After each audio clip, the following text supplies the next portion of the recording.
Hey everybody, welcome back to the channel. Hope you're doing fantastically well. So if you watched one of my videos last week around a trade setup I had on the euro dollar and pound dollar, it was essentially looking at support gain from the 4-hour time frame where price had significantly sold off from the few days before and was getting that support level, and it looked like it was fairly strong from a number of touches previously.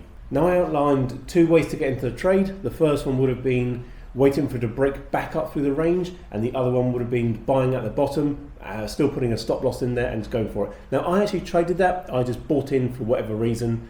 It was valid at my point. I thought it was going to be a good trade, but as we've seen, price just went straight through those levels of support and all the way down through where we put the stop losses, unfortunately. Now I'm the first one to hold my hands up and say I got it wrong.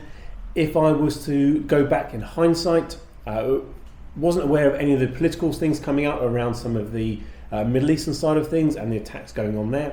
If we just look at the more of a trading hat, ultimately you want to trade with the trend direction, and as we see, momentum was into a sell-off, looking at the dollar being very strong. So reality was we're looking at a break of that support for a continuation in the direction it was coming from. I got carried away. I really did think that the support was a level that's going to bounce off there, show some gains over the next sort of few hours or days, and bounce all the way back up to the levels we've seen previously. Got it wrong. I took the losses.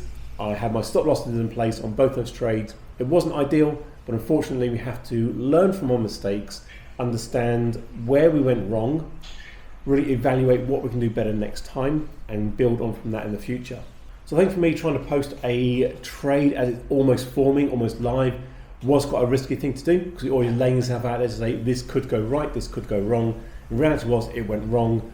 I wanted it to work. I really wanted to show a good trade on that one, but I think I just did something slightly against my normal rules, which I wouldn't do. But that is, as trading is part of the game overall. So hopefully that's still given some confidence. I do know what I'm talking about. I'm not a trader here that's going to lie to anybody. I'm going to own up to my mistakes. If the trades are good, then I'll show the positive results, and if they're bad, I will definitely go and put my hand up and say I messed up. What can we do better? How can we improve that? How can we get some better trades in the future? So thanks for watching, everyone. I'll catch you again very soon. Cheers.